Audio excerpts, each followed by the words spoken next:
Thanks, Christine. I want to thank Catherine also. That was a wonderful presentation. I just want to echo also her comments about the value of video conferencing and about a conference, as Erin said the first day, Wednesday, a good conference being like a conversation. And so let's continue that conversation by talking about teaching with primary sources. I'm Judy Silva. I'm a faculty librarian at Slippery Rock University of Pennsylvania, part of the state system of higher education in Pennsylvania, like Westchester University. We had some colleagues on the other day. I do both information literacy instruction in my liaison areas, art, dance, theater, history, philosophy, but I also do primary source instruction as the university archivist with various departments. Any department that wants primary source instruction, they tend to come to me, and including our university's communication department. We've been working with them the past 3 semesters, and that's what we're going to talk about today. So, like other information professionals, archivists and special collections librarians have transformed face-to-face instruction into effective online teaching over the past year out of necessity. This presentation outlines my approach to embedded primary source instruction as the archives adapted to online teaching, and as we make plans to incorporate face-to-face elements again in the fall, we hope. So the framework for information literacy poses the question, what are the specialized information skills in your discipline that students should develop, such as using primary sources? This photo is an art class in special collections working with a primary source, another example.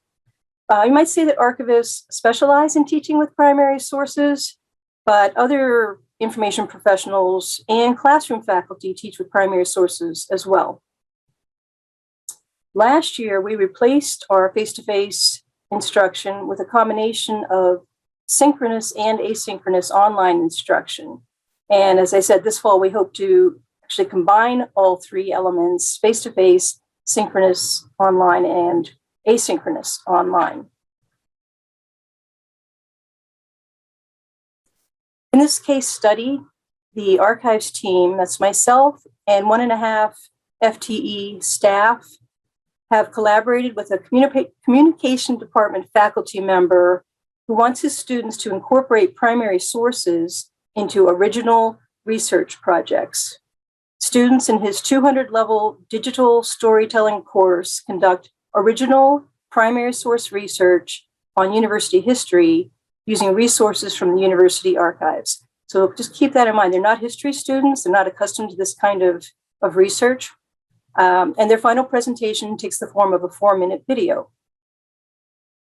So I want to say just a word about primary sources. Move my picture out of the way there. Primary sources may be broadly defined as materials in a variety of formats that serve as original evidence documenting a time period, an event, a work, such as in that other photograph, a book, people, or ideas. So it's very broad. Primary source literacy intersects with other literacies, including information literacy, which we've been talking about for 3 days, visual literacy, and digital literacy. This is all covered in Guidelines for Primary Source Literacy, which was a joint publication by ACRL and the Society of American Archivists, came out in 2018, and the citation will be at the end of the slides. So back to the communication department class. Our first task of the archives team was to come up with topics that were both of interest, of potential interest to students, and that we had enough material, hopefully digitized, for them to draw on. So we, looked at our holdings and we came up with a list and shared that with the professor. During the first semester of the collaboration, which happened to be spring 2020, we met with the class in the archives, showed them some stuff, and then we hastily converted our instruction to online, as so many of you did that semester. We created a LibGuide to direct students to key resources, and then we met with them individually via Zoom we had set up SpringShare's LibCal so they could schedule online research consultations. So again, that's really valuable, that face-to-face interaction, even if it's online. That summer, in anticipation of another virtual semester, we enhanced the LibGuide, maybe too much, we'll see, adding a Meet the Archivist video, a virtual tour of the archives, and a tutorial on navigating the archives content management system, Islandora. We scanned additional content, but there wasn't time to add metadata to all the new digital assets.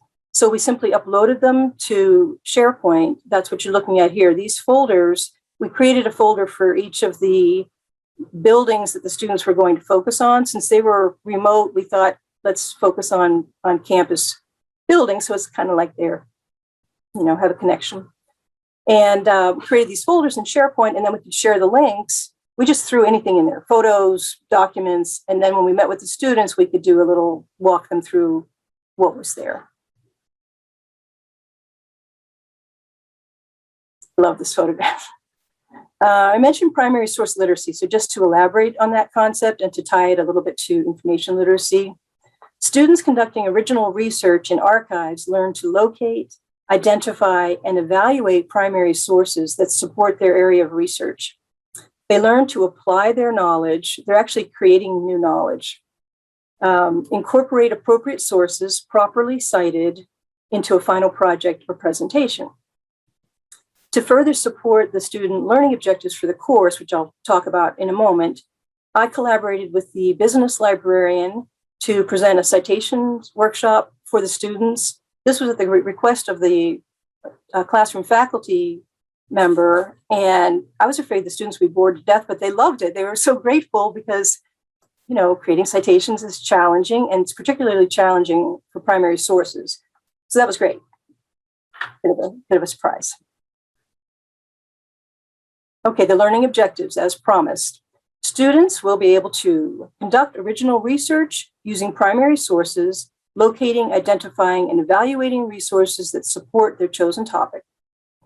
They will be able to apply their knowledge by incorporating and contextualizing primary sources with citations into a final presentation.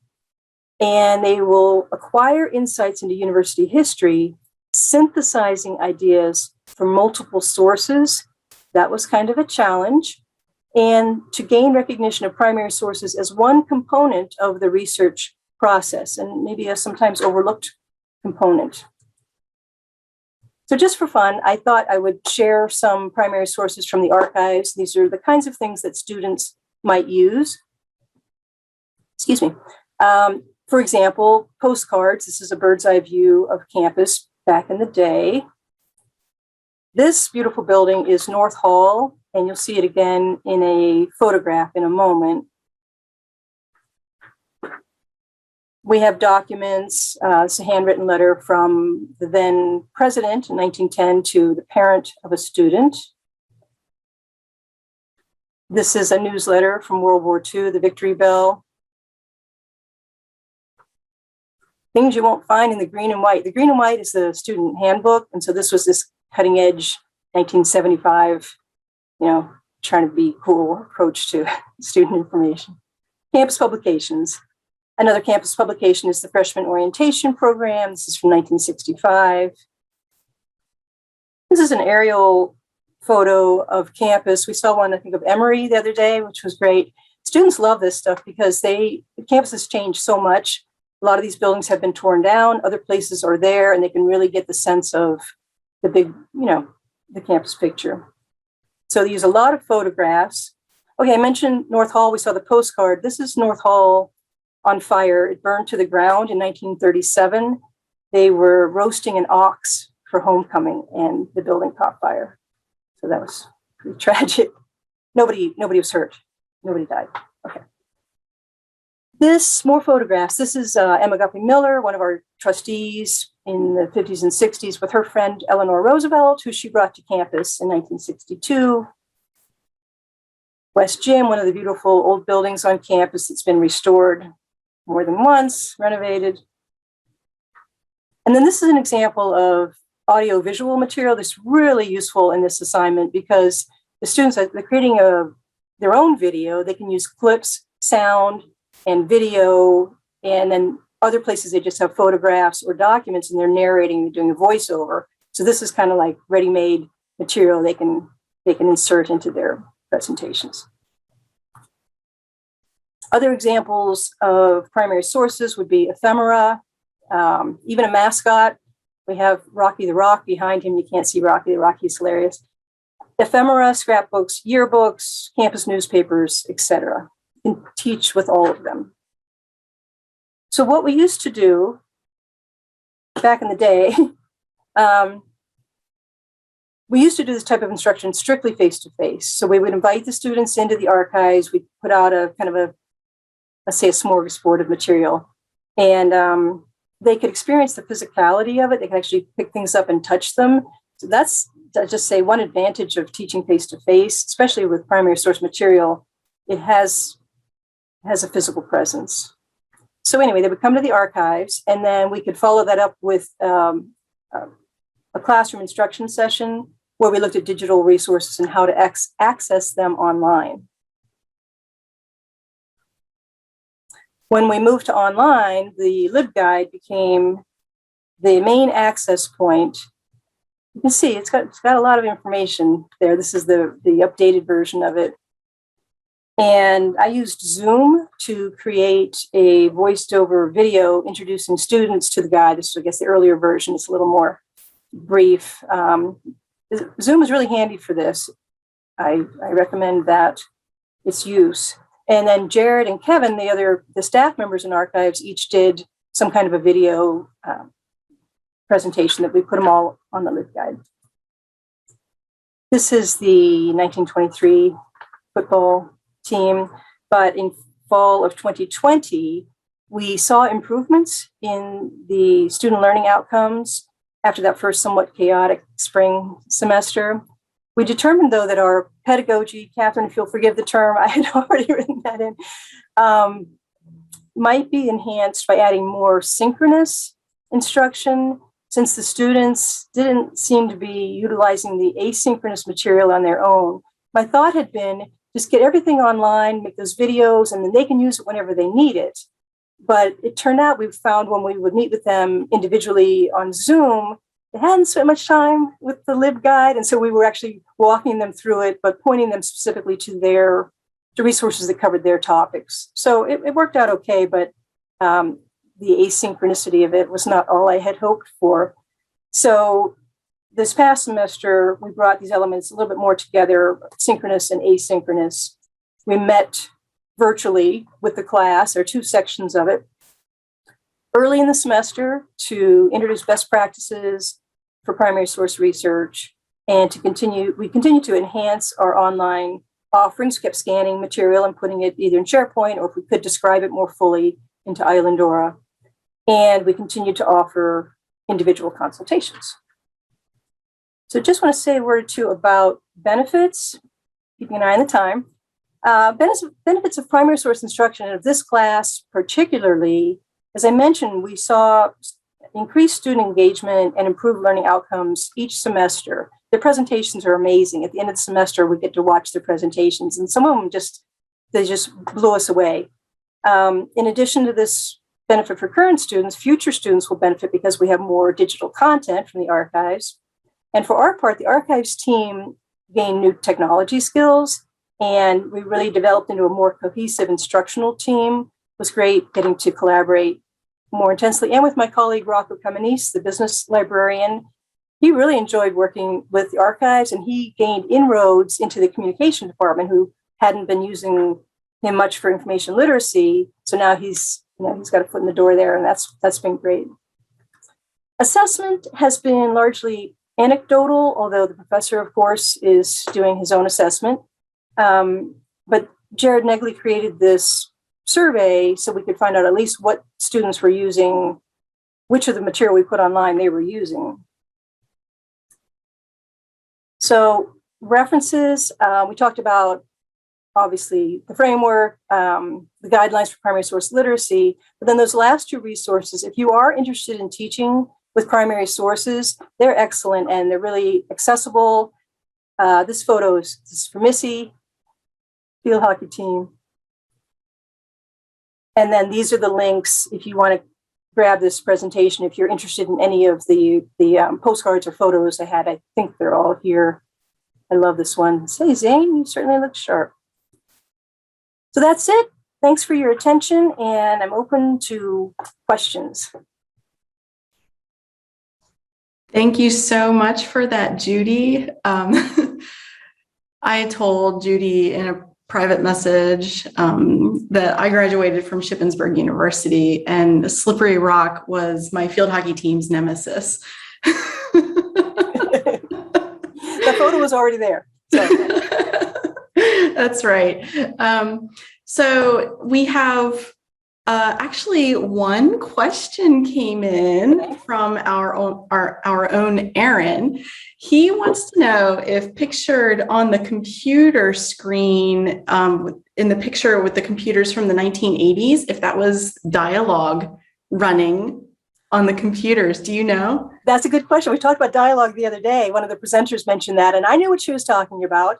I'd have to look back at that again. I thought it was a student, but I don't know. I didn't recognize her as one of the former librarians. So I'll go back and look at that, Erin. I'll get back to you. Great question. And I like this computer question. This computer picture. We have I'm sorry. No, go ahead. We have a request from somebody. Could you back up one more slide so if the folks could see those links again? So let me just check. We use Content DM for photographs, postcards, and a lot of our early content that went digital went into Content DM. So there's a lot of, we're not really growing those collections. We're using Islandora now for more AV material, but this stuff's all accessible. And if your archives has similar content, you can teach with it. You can collaborate with your archivist if you have one, and you'll see, I think, great results. Awesome. We don't have any other questions for you, Judy. That was just a fantastic presentation. Oh, wait, thanks, I'm sorry. One just popped in. Would you say that creating specific assignments helped drive your digitization efforts? You know, kind of like narrowing the focus rather than having a big project to digitize, say, all the yearbooks? Yeah, they are all digitized, in fact. And we use them a lot, but you're absolutely right. It helped us focus on what are students going to need right now. And so we got all that content that we could online, rather than just, like you said, randomly, let's digitize all the Council of Trustees minutes back to 1889. No. Super. Just looking at the chat. I'm sorry, I haven't had a chance to look at it when I was gabbing. No, I think we're all caught up. I don't see any other questions. Great. Well, thanks, everybody. Just email me if you have, thanks, Marco. If you have questions, and I'll be happy to talk to you one-on-one about teaching with primary sources.